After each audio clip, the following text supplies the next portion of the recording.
So I know that you haven't necessarily stayed in the traditional accounting route, but you did do your undergrad in AFM and then you continued in the MAcc.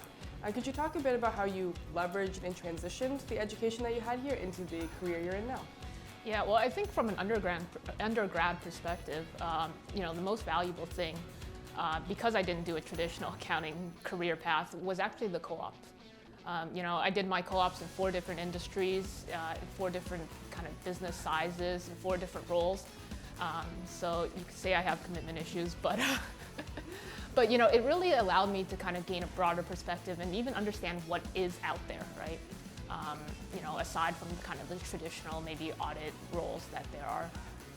And for the master's, I think the most valuable part was probably all of the case studies that we had to do. It gives you a more holistic picture, although it's only a couple of pages, but in terms of how to identify issues, right, and then go about solving them. So it really brings all of the skills that we learned, through the 4.5 years of undergrad, to put them together, right, so you can kind of see an actual outcome. Oh, awesome. And no, I think that that's a great way to see it, the broadening of the perspectives and things like that. And co-op, that's exactly what it's for, really, to try different industries. So that's fantastic that you had that.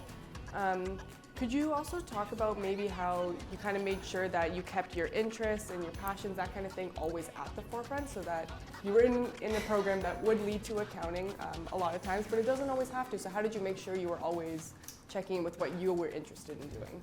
Well, I think it started as kind of, I'll call it a happy accident. When I was in my first year, second year looking for my first co-op, I wanted what everyone else wanted, right? But I didn't get it, right? And that's kind of what forced me onto the path of doing different things.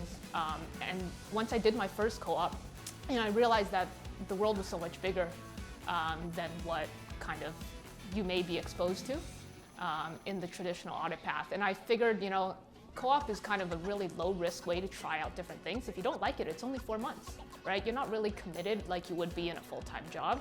So from that first co-op, I kind of changed my perspective in terms of, well, I'm going to try everything that I possibly can, right? And take this kind of 4-month low-commitment option to do that instead of doing it after I graduate.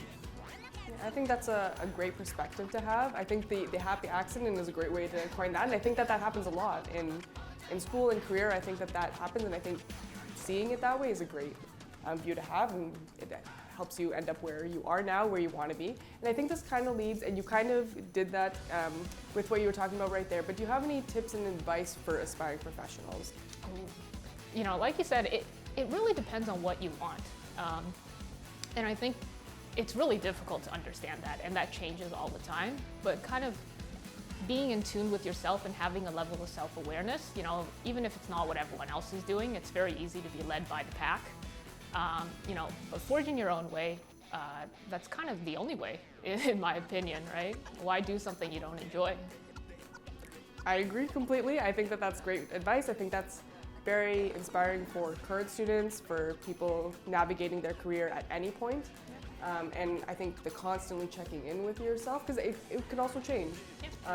And even you trying different co-ops throughout your time, I imagine you were also seeing maybe I thought you were into that, and then it changed through trying different co-ops. So I think that's fantastic. Similarly, it's tips and advice, but I want to be a little more specific on what would you tell your first year self if you can go and talk to first year Grace? What would you want to tell her?